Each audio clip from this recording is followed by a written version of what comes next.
खबर सीधी से है, जहां प्रधानमंत्री जन कल्याणकारी योजना प्रचार प्रसार अभियान युवा मोर्चा के संभागीय अध्यक्ष विकास नारायण तिवारी द्वारा उपनी में मंडल स्तर पर क्रिकेट टूर्नामेंट का आयोजन किया गया।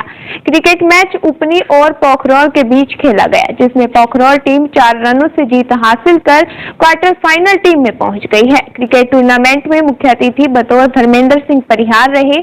कार्यक्रम की अध्यक्षता अंकित सिंह चौहान ने की। इस दौरान दर्जनों सामाजिक कार्यकर्ता और खिलाड़ी उपस्थित रहे। समय इंडिया 24 के लिए सीधी से कमलेश गौतम की रिपोर्ट। अनुराग एक काव्य संग्रह है। इसमें पत्रकार अमित कुमार सिंह द्वारा लिखी गई हिंदी भाषा और बिंदी की लोकप्रिय बोली बघेली में कविताएं हैं। यह काव्य संग्रह novel universe book store, Flipkart, Amazon और किंडल में उपलब्ध है। इसे आज ही आप क्रय कर सकते हैं। खबर मध्य प्रदेश के उमरिया से है, जहां कोरोना नामक वैश्विक महामारी के बीच जिला मुख्यालय स्थित सार्वजनिक दशहरा उत्सव समिति ने कोरोना वायरस नियमों का पालन करते हुए शारदीय नवरात्रि की अष्टमी पर भंडारे का आयोजन किया। देखिए, इस वैश्विक महामारी के चलते लोगों की आस्थाओं को कोई फर्क नहीं पड़ा, कोई अंतर नहीं आया। लोगों की आस्था सनातनी रूप से परंपरागत चली आ रही है और वो पूर्ण आस्था के साथ सभी भक्तगण और श्रद्धालुगण अपने अपने तरीके से सुचारू रूप से अपना पूजा पाठ किए हैं। और ये बात जरूर रही कि साथ साथ जो निर्देश थे उनका भी हमने पालन किया है। और मैं चाहूँगा शासन प्रशासन से कि ये केवल पालन की जो प्रक्रिया है केवल एक ही पक्ष द्वारा न किया जाए, सभी पक्षों के द्वारा समान रूप से कराया जाए, जिससे लोगों में एक अच्छी भावना निर्माण हो सके और ये कहीं पे भी पक्षपातपूर्ण रवैया न दिखाई दे। मैं ऐसा चाहूँगा। जी, कोरोना नामक वैश्विक महामारी के बीच शारदीय नवरात्रि का पर्व आयोजित किया गया। पहले की नवरात्रि और अभी में क्या अंतर आपको देखने को मिला? शारदीय नवरात्रि के 9वें दिवस पर आज सिद्धधात्री का जो उत्सव है, श्रद्धालुगण भक्ति भाव पूर्वक मनाए और उसका असर जो कोरोना काल का असर श्रद्धालुगणों पर कम पड़ा और शासन प्रशासन के नियमों का पालन करते हुए उन्हें पूजन पाठ करते रहे। समय इंडिया 24 अपने दर्शकों और देश के सभी नागरिकों से अपील करता है कि चल रहे नवरात्रि के इस पावन पर्व और दशहरा पर्व पर होने वाले विभिन्न कार्यक्रमों में हिस्सा लेते वक्त सावधानी जरूर बरतें। नियमित मास्क लगाएं, सामाजिक दूरी का पालन करें और नियमित हाथ साफ करें। समय इंडिया 24 के लिए उमरिया से केजी पांडे की रिपोर्ट। अनुराग एक काव्य संग्रह है। इसमें पत्रकार अमित कुमार सिंह द्वारा लिखी गई हिंदी भाषा और बिंदी की लोकप्रिय बोली बघेली में कविताएं हैं। यह काव्य संग्रह novel universe book store, Flipkart, Amazon और किंडल में उपलब्ध है। इसे आज ही आप क्रय कर सकते हैं। खबर मध्य प्रदेश के सीधी जिले से है, जहां कमर्जी थाना पुलिस द्वारा नशे के कारोबार के खिलाफ बड़ी कार्रवाई की गई है। लगभग 2 लाख रुपए कीमत की 1018 शीशी नशीली कफ सिरप तथा 7 आरोपी को कमर्जी थाना पुलिस ने गिरफ्तार किया है। सुनिए क्या कहना है इस मामले को लेकर पुलिस अधीक्षक का।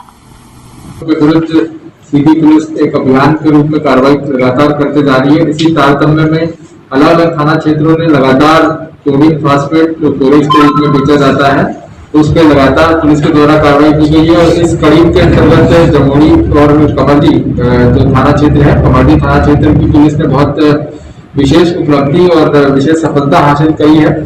इसी तारतम्य में इन्होंने 1000 से अधिक नशीली कफ सिरप की दवाइयां का जखीरा जो है, जिसमें 8 पेटी पैक जो है, जो आप देख सकते हैं, वो यहाँ पे उपलब्ध हुई है, जिससे पकड़ी गई है। और एक अन्य जो कार्टून खुला कार्टून था, जिसके अंतर्गत 58 शीशियां जो है क्लोरीन फास्फेट की पुलिस के द्वारा जब्ती की गई है।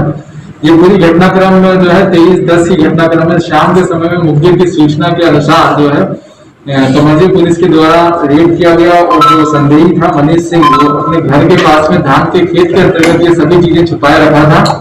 तलाशी लेने पर ये सारी दवाइयां, नशीली दवाइयां अवैध पाई गई। इसका कोई वैध इसके पास दस्तावेज नहीं मिले। और पूरी कार्रवाई जो है कमर्जी थाना क्षेत्र अंतर्गत अपराध क्रमांक 264/20 एनडीपीएस एक्ट तथा ड्रग कंट्रोल एक्ट की विभिन्न धाराओं के अंतर्गत आरोपी मनीष सिंह के विरुद्ध प्रकरण पंजीबद्ध किया गया है। और ये पूरी जो नशे की मात्रा है 1000 से अधिक जो बोतल है उसकी जो बाजार की कीमत है वो 2 लाख से भी ज्यादा की बाजार की कीमत है, क्योंकि इसमें अधिक से अधिक मुनाफा पे ये दवाइयां जो है अवैध रूप से बेची जाती है। आज का युवा जो है इससे बहुत ज्यादा प्रभावित है और युवा जो हमारा युवा पीढ़ी है वो अपने एनरोलमेंट, अपने रोजगार और कैरियर को न देखते हुए और इन नशीली दवाओं का आदी होकर उनका शिकार बन रहे हैं। और ये ऐसे जो बड़ा तस्कर के रूप में ये उभरा है, इसके विरुद्ध पूर्व में भी जो है प्रकरण पंजीबद्ध है। अलग अलग धाराओं के अंतर्गत 2 प्रकरण पूर्व में पंजीबद्ध है और तीसरा बड़ा प्रकरण जो है वो पंजीबद्ध किया गया है। इनके विरुद्ध जो है कठोर प्रतिबंधात्मक कार्रवाई भी भविष्य में की जाएगी और ऐसे समस्त जो तस्कर जो बड़े जो है इस तरह की कार्रवाइयां करते हैं, इस तरह की नशे की दवाइयों के सौदागर हैं, उन सभी पे एनएसए और जिला बदल की कार्रवाई भविष्य में की जाएगी। ये पूरी टीम की सफलता के लिए मेरे द्वारा पूरे कमलजी पुलिस को 10,000 रुपए के नगद इनाम से पुरस्कृत किया जा रहा है और ये भविष्य में भी इसी तरह की कार्रवाई हमारी जारी रहेगी। अनुराग एक काव्य संग्रह है। इसमें पत्रकार अमित कुमार स्तंभ द्वारा लिखी गई हिंदी भाषा और बिंदी की लोकप्रिय बोली बघेली में कविताएं हैं। यह काव्य संग्रह नाबिल निगर्स बुक स्टोर, फ्लिपकार्ट, अमेजॉन व किंडल में उपलब्ध है। इसे आज ही आप क्रय कर सकते हैं। अगली खबर सीधी से है, जहां जिले में संचालित रेत खदानों में एनजीटी के नियमों को दरकिनार कर उत्खनन व लॉडिंग जारी है। नियमों को ताक में रख संचालित खदानों का विरोध कर रहे आनंद सिंह ददुआ ने मझौली एसडीएम पर अभद्रता करने का आरोप लगाया है। सुनिए क्या कहना है आनंद सिंह ददुआ का। इस तारीख को एसडीएम साहब के यहाँ तो धरना प्रदर्शन की सूचना दी। एसडीएम मझौली यश रावत को इनके द्वारा हमारे साथ अभद्र टिप्पणी की इनका और नालायक कहा गया कि हट जाओ नालायक, नहीं तो हम 188 में आपको हम बंद करा देंगे। तो शायद एसडीएम साहब रेत खदान के ठेकेदारों से मिली भगत है उनका और उनके पैसा के बल पर जनप्रतिनिधियों को भूल चुके हैं और शायद लोकतंत्र का हम तो ये मानते हैं कि जब कोई नहीं सुनता है तो एक ही आधार है कि वरिष्ठ अधिकारी कलेक्टर महोदय को देकर सूचना और रोड में जाके हम लोग धरना प्रदर्शन कर सकते हैं मर्यादा की तरह से। पर सब वो भूल चुके हैं, वो 188 का धमकी देते हैं और कहते हैं कि हट जाओ नालायक, नहीं तो आपके ऊपर 188 लगा देंगे। तो हम चाह रहे हैं कि जब तक एसडीएम मझौली नहीं हटाए जाते, कलेक्टर महोदय नहीं हटाते हैं, तो हम 10 दिन के अंदर या 15 दिन के अंदर हम एसडीएम कार्यालय का घेराव करेंगे और वरिष्ठ अधिकारियों को भी पत्र लिखेंगे। जिले में संचालित रेत खदानों में श्रमिकों द्वारा उत्खनन और लॉडिंग किया जाए, जिसकी मांग को लेकर स्थानीय लोगों द्वारा लगातार विरोध किया जा रहा है, लेकिन प्रशासन द्वारा रेत संचालकों के विरुद्ध कोई ठोस कार्रवाई नहीं की। अनुराग एक काव्य संग्रह है। इसमें पत्रकार अमित कुमार स्तंभ द्वारा लिखी गई हिंदी भाषा और बिंदी की लोकप्रिय बोली बघेली में कविताएं हैं। यह काव्य संग्रह नाबिल निगर्स बुक स्टोर, फ्लिपकार्ट, अमेजॉन व किंडल में उपलब्ध है। इसे आज ही आप क्रय कर सकते हैं। शिवहर विधानसभा क्षेत्र के एक उम्मीदवार की हत्या कर दी गई है।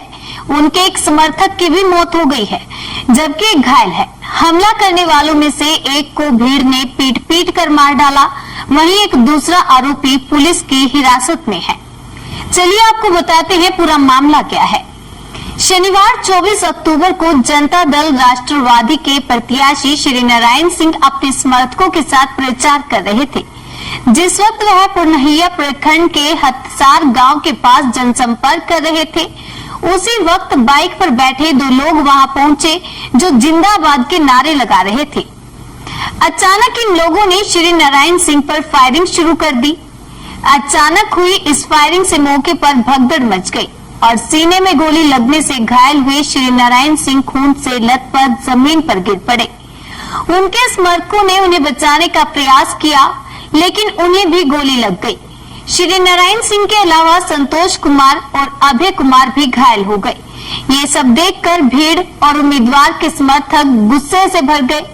भीड़ ने गोली चलाकर भाग रहे बदमाशों को दबोच लिया और साथ ही पीटना भी शुरू कर दिया। इस बीच पुलिस को भी सूचना दे दी गई। जब तक पुलिस मौके पर पहुंची, एक बदमाश की मौत हो चुकी थी और एक घायल था, जिसे पुलिस ने गिरफ्तार कर लिया। जानकारी के मुताबिक श्री नारायण सिंह को इलाज के लिए तुरंत ही शिवहर के सदर अस्पताल ले जाया गया, जहां से डॉक्टरों ने उनकी स्थिति को देखते हुए उन्हें सीतामढ़ी रेफर कर दिया, लेकिन रास्ते में ही उन्होंने दम तोड़ दिया। इलाज के दौरान उनके समर्थक संतोष कुमार की भी मौत हो गई।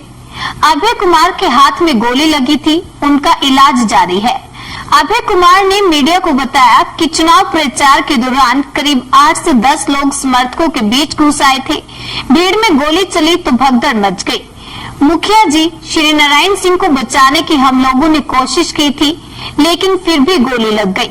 स्थानीय लोगों के मुताबिक 4 लोग इस गोलीकांड में जख्मी हुए थे।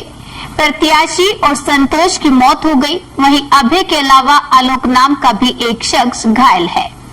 श्री नारायण सिंह को 4 गोलियां लगी थी और संतोष को 1 गोली लगी थी। अभय के हाथ में और आलोक के पेट में गोली लगी है। स्थानीय लोगों ने मीडिया को बताया कि करीब 20 से अधिक गोलियां चली थी। तो वहीं अब पुलिस मामले की जांच कर रही है। आपको बता दें, शिवहर के एसपी संतोष कुमार घटना स्थल पर पहुंचे और मौका मुआयना किया।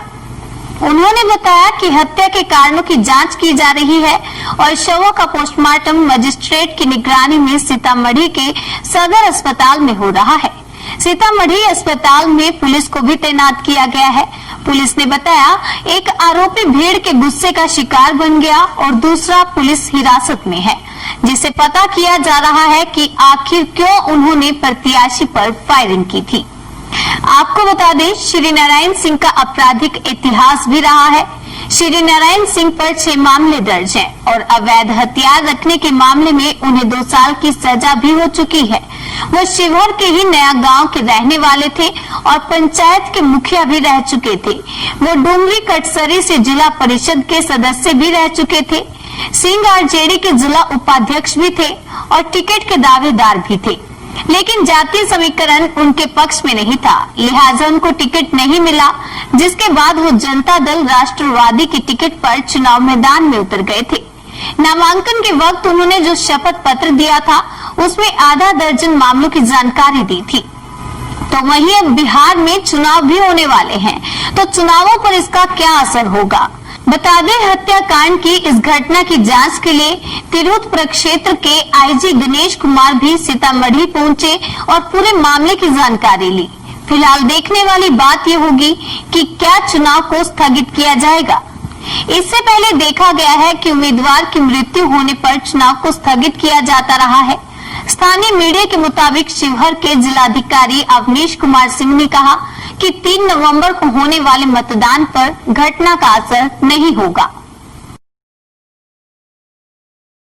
अनुराग एक काव्य संग्रह है। इसमें पत्रकार अमित कुमार फतन द्वारा लिखी गई हिंदी भाषा और बिंदी की लोकप्रिय बोली बघेली में कविताएं हैं। यह काव्य संग्रह नाबिल निगर्स बुक स्टोर, फ्लिपकार्ट, अमेजॉन व किंडल में उपलब्ध है। इसे आज ही आप क्रय कर सकते हैं। लेकिन साथ ही ये एक तरह से संकटों पर धैर्य की जीत का पर्व भी है। आज आप सभी बहुत संयम के साथ जी रहे हैं, मर्यादा में रहकर पर्व त्योहार मना रहे हैं। इसलिए जो लड़ाई हम लड़ रहे हैं उसमें जीत भी सुनिश्चित है। पहले दुर्गा पंडाल में मां के दर्शनों के लिए इतनी भीड़ जुट जाती थी, एकदम मेले जैसा माहौल रहता था, लेकिन इस बार ऐसा नहीं हो पाया। पहले दशहरे पर भी बड़े बड़े मेले लगते थे, लेकिन इस बार उनका स्वरूप भी अलग ही है। रामलीला का त्योहार भी उसका बहुत बड़ा आकर्षण था, लेकिन उसमें भी कुछ न कुछ पाबंदियां लगी है। पहले नवरात्र पर गुजरात के गरबा की गूंज हर तरफ छाई रहती थी। इस बार बड़े बड़े आयोजन सब बंद है। अभी आगे और भी कई पर्व आने वाले हैं। अभी ईद है, शरद पूर्णिमा है, वाल्मीकि जयंती है, फिर धनतेरस, दिवाली, भाई दूज, छठी मैया की पूजा है, गुरु नानक देव जी की जयंती है। कोरोना के संकट काल में हमें संयम से ही काम लेना है, मर्यादा में ही रहना है। साथियों, जब हम त्योहार की बात करते हैं, तैयारी करते हैं, तो सबसे पहले मन में यही आता है कि बाजार कब जाना है, क्या क्या खरीदारी करनी है। खासकर बच्चों में तो इसका विशेष उत्साह रहता है।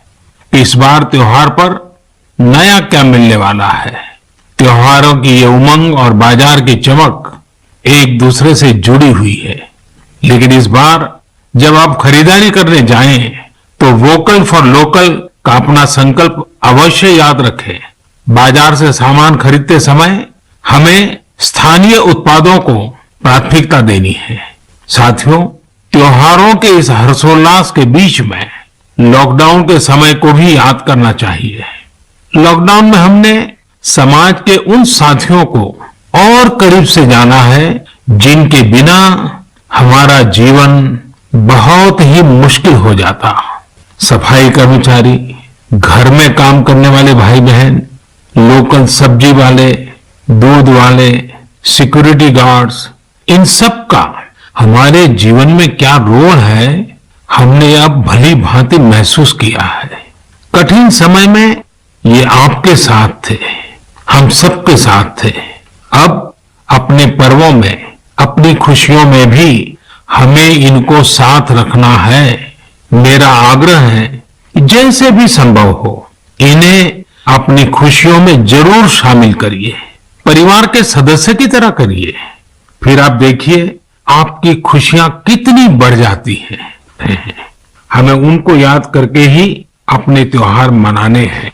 हमें घर में एक दिया भारत माता के इन वीर बेटे बेटियों के सम्मान में भी जलाना है। मैं अपने वीर जवानों से भी कहना चाहता हूं कि आप भले ही सीमा पर है, लेकिन पूरा देश आपके साथ है, आपके लिए कामना कर रहा है। मैं उन परिवारों के त्याग को भी नमन करता हूं जिनके बेटे बेटियां आज सरहद पर है। हर वो व्यक्ति जो देश से जुड़ी किसी न किसी जिम्मेदारी की वजह से अपने घर पर नहीं है, अपने परिवार से दूर है, मैं हृदय से उसका आभार प्रकट करता हूं।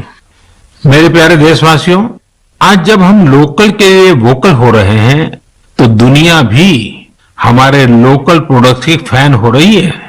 हमारे कई लोकल प्रोडक्ट्स में ग्लोबल होने की बहुत बड़ी शक्ति है। जैसे एक उदाहरण है खादी का। लंबे समय तक खादी सादगी की पहचान रही है, लेकिन हमारी खादी आज इको फ्रेंडली फैब्रिक के रूप में जानी जा रही है। स्वास्थ्य के दृष्टि से ये बॉडी फ्रेंडली फैब्रिक है, ऑल वेदर फैब्रिक है और आज खादी फैशन स्टेटमेंट तो बन ही रही है। खादी की पॉपुलैरिटी तो बढ़ ही रही है, साथ ही दुनिया में कई जगह खादी बनाई भी जा रही है। मैक्सिको में एक जगह है ओहाका। इस इलाके में कई गांव ऐसे हैं जहां स्थानीय ग्रामीण खादी बुनने का काम करते हैं। आज यहाँ की खादी ओहाका खादी के नाम से प्रसिद्ध हो चुकी है। ओहाका में खादी कैसे पहुंची, ये भी कम इंटरेस्टिंग नहीं है। दरअसल मैक्सिको के एक युवा मार्क ब्राउन ने एक बार महात्मा गांधी पर एक फिल्म देखी। ब्राउन ये फिल्म देखकर बापू से इतना प्रभावित हुए कि वो भारत में बापू के आश्रम आए और बापू के बारे में और गहराई से जाना समझा। तब ब्राउन को एहसास हुआ कि खादी केवल एक कपड़ा ही नहीं है, बल्कि ये तो एक पूरी जीवन पद्धति है। इससे किस तरह से ग्रामीण अर्थव्यवस्था और आत्मनिर्भरता का दर्शन जुड़ा है, ब्राउन इससे बहुत प्रभावित हुए।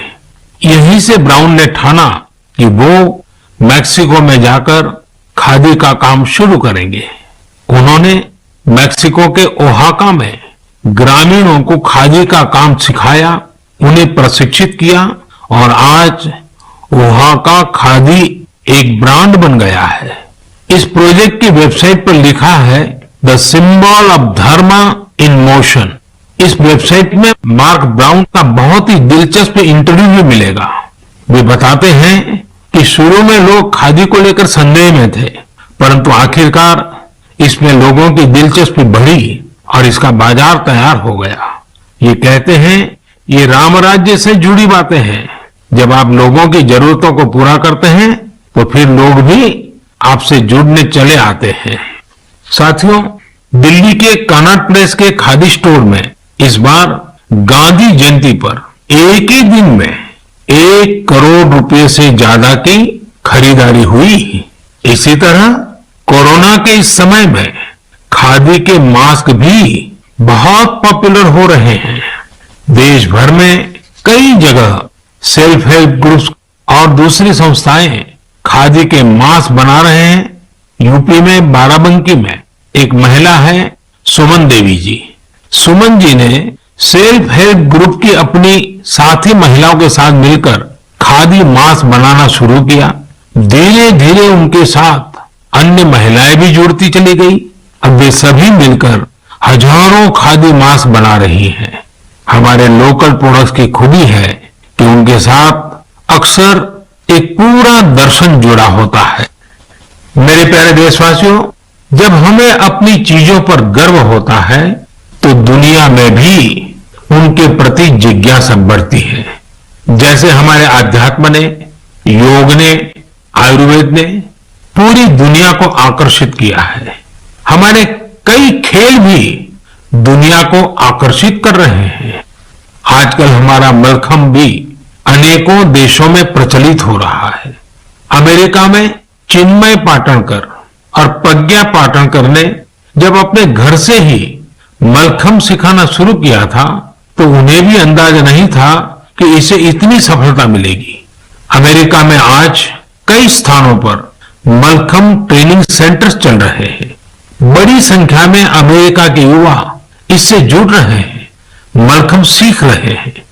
आज जर्मनी हो, पोलैंड हो, मलेशिया हो, ऐसे करीब 20 अन्य देशों में भी मलखम्ब खूब पॉपुलर हो रहा है।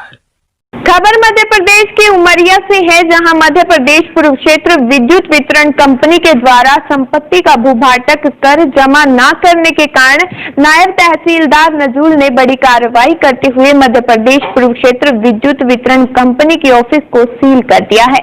नायब तहसीलदार नजूल ने बताया कि मध्य प्रदेश पूर्व क्षेत्र विद्युत वितरण कंपनी के द्वारा संपत्ति का भूभाटक कर की राशि लगभग 94 लाख बार मांग पत्र के बाद भी नहीं जमा की गई, जिसके बाद यह सीलिंग की कार्रवाई की गई। मध्य प्रदेश पूर्व क्षेत्र विद्युत वितरण कंपनी के ऊपर कार्रवाई की गई है, क्या था मामला? एमपीईबी को 1954 से लीज में मिली हुई जमीन है, उसका उन्होंने अभी तक भूभाटक नहीं जमा किया था। तो उसके संबंध में हम लोगों ने कई बार उनको मांग पत्र जारी किए, परंतु आज दिनांक तक मांग पत्र में भेजी गई राशि जो है जमा नहीं की गई। 94 लाख के आसपास उनका भूभाटक बचा हुआ शेष है जो अभी तक जमा नहीं किया गया, जिसके संबंध में आज जो है कार्यालय सील करने की कार्यवाही की गई थी। इसके बाद में कार्रवाई क्या होगी? इसके उनके द्वारा जो है मतलब कि अपने वरिष्ठ को भेजा गया, मांग पत्र प्रस्तुत किया गया, जिसके आधार पर उनको कुछ समय के लिए मतलब कुछ समय दिया गया है उनको। इसके बाद जैसे ही वहां से कोई आदेश आता है या पत्र आता है, उसके अनुसार कार्यवाही की जाएगी। अगली खबर लखीमपुर खीरी से है, जहां श्रीनगर विधानसभा से महिला विधायक मंजू त्यागी ने धान खरीदी केंद्रों का निरीक्षण किया। निरीक्षण के दौरान सैदापुर धान खरीद केंद्र पर खरीदी चालू नहीं होने और संचालक के नहीं मिलने पर विधायक मंजू त्यागी द्वारा गुस्सा जाहिर किया गया। गुस्से में विधायक मंजू त्यागी वहां रखी कुर्सी को कई बार पटक चुकी थी। देखिए विधायक मंजू त्यागी का गुस्सा। तो उसका फोन लगवा बात धान बेचे ये तो किसान है, ये तो किसान है। प्रभारी अब हमको क्या पता? फोन लगा बात कराओ ना, बात कराओ। प्रभारी कौन है आपके वहाँ? प्रभारी इंद्रपाल सिंह जी बात कराना। इंद्रपाल सिंह जी। इंद्रपाल सिंह कौन है? इंद्रपाल कौन से? ये सब हो रहा है ना, ये सब हो रहा तमाशा। ट्राली खड़ी है, ये तो खरीदी केंद्र का निरीक्षण करने पहुंची विधायक मंजू त्यागी ने वहां की अव्यवस्था पर कड़ी नाराजगी जाहिर की और किसानों के धान खरीदी पर किसी प्रकार लापरवाही होने से जिम्मेवारों के खिलाफ कार्रवाई कराने को कहा। सुनिए और क्या कुछ कहा विधायक मंजू त्यागी ने। विधायक जी, आज आपने कई क्रय केंद्रों का औचक निरीक्षण किया, किस प्रकार को आपको अनियमितता पाई गई और क्या कार्रवाई करने की बात आपने प्रशासन को अवगत कराया है क्या? मैंने जैसे निर्देश हमारे ऊपर से माननीय मुख्यमंत्री जी के, माननीय प्रधानमंत्री जी के हैं कि हर किसान का गल्ला जो धान है वो हमारे सरकारी क्रय केंद्र पर बिके। और मैं उनको विश्वास दिलाना चाहती हूँ कि हमारी सरकार आपके साथ है। क्रय केंद्र के अधिकारी कितने भी बदमाश हों, कितने भी मक्कार हों, उनको हम लोगों को सही रास्ते पे लाना ही होगा। थोड़ा सा जनता का सहयोग चाहिए, किसानों का सहयोग चाहिए। मैंने कहा है अगर हमारे किसानों का ये धान सरकारी क्रय केंद्र पे सही रेट पे नहीं बिक्री होती है तो मैं सबके खिलाफ कार्रवाई करवाऊंगी। अभी हाल में ही आपने एक सेंटर चेक किया है जिसमें गौरव चतुर्वेदी सेंटर इंचार्ज हैं। वहाँ पे 2400 कुंटल खरीद दिखाई गई है, जबकि सब किसान फर्जीवाड़ा पाए जा रहे हैं। उसको लेकर के आप डिप्टी आरएमओ या एसडीएम या डीएम से शिकायत करेंगी? एफआईआर कराएंगी? बिल्कुल कराएंगे, एफआईआर भी कराएंगे और जो दोषी होगा उसके खिलाफ एफआईआर करा के उस पे केस भी करवाएंगे, वो जेल के अंदर जाएगा। हमारी सरकार ये बिल्कुल नहीं चाहती है कि किसी भी ऐसे व्यक्ति को संरक्षण हम करें जो हमारे किसानों के धान का चोरी कर रहा है। मैं उन लोगों के खिलाफ कार्रवाई करवाऊंगी, वो चतुर्वेदी जी हो या कोई भी हो।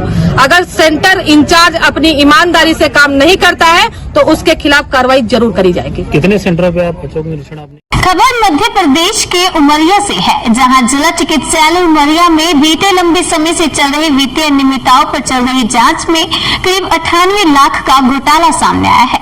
जिला चिकित्सालय में संविदा पर पदस्थ कंप्यूटर ऑपरेटर को जिला अधिकारी ने मलाईदार पदों पर बैठा दिया। लिहाजा कंप्यूटर ऑपरेटर ने जिला चिकित्सालय की विभिन्न योजनाओं और मदों की राशि पर जमकर सेंध लगाई और चंपत हो गया।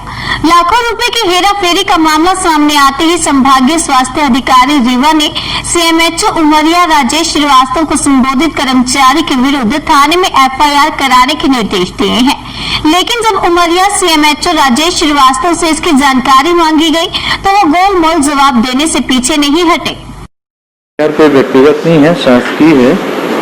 ये मेरे आने के पहले तो मिस्टर झाड़िया यहाँ पे कार्यरत थे जिला चिकित्सालय में।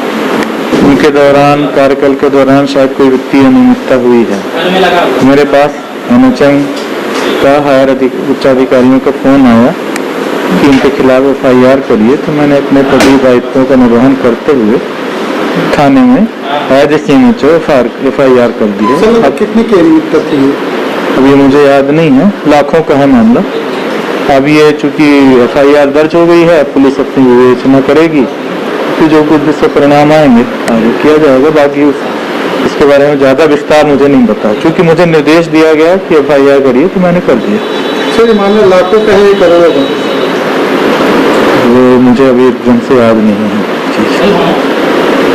जिला चिकित्सालय उमरिया में लंबे समय से चल रही वित्तीय फर्जीवाड़े पर अब कई सवाल खड़े हो रहे हैं। संविदा में कार्यरत कंप्यूटर ऑपरेटर को कई शाखाओं के प्रभार सौंप दिए गए, जिससे सरकारी खजाने को दोनों हाथों से लूटा गया। इस पूरे मामले में जानकारों ने सीएमएचओ और सिविल सर्जन की मिलीभगत के आरोप लगाए हैं और मामले में सीएमएचओ और सिविल सर्जन को भी मामले में आरोपी बनाए जाने की मांग की है। ऐसे में जरूरी है सरकारी खजाने को चंपत लगाने वाले और उसमें शामिल लोगों की चल अचल संपत्ति को कुर्क करने की मांग की है। अनुराग एक काव्य संग्रह है। इसमें पत्रकार अमित कुमार सिंह द्वारा लिखी गई हिंदी भाषा और बिंदी की लोकप्रिय बोली बघेली में कविताएं हैं। यह काव्य संग्रह novel universe book store, Flipkart, Amazon व किंडल में उपलब्ध है। इसे आज ही आप क्रय कर सकते हैं।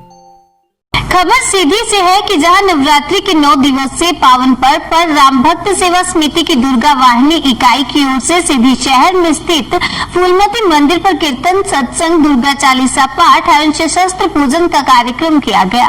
कार्यक्रम के दौरान राम भक्त सेवा समिति अध्यक्ष संजय शुक्ल, उपाध्यक्ष राजेश साहू और राम भक्त दुर्गा वाहिनी संयोजिका प्राची गौतम सहित सैकड़ों दुर्गा वाहिनी के कार्यकर्ता उपस्थित रहे। अनुराग एक काव्य संग्रह है। इसमें पत्रकार अमित कुमार सिंह द्वारा लिखी गई हिंदी भाषा और बिंदी की लोकप्रिय बोली बघेली में कविताएं हैं। यह काव्य संग्रह novel universe book store, Flipkart, Amazon व किंडल में उपलब्ध है। इसे आज ही आप क्रय कर सकते हैं।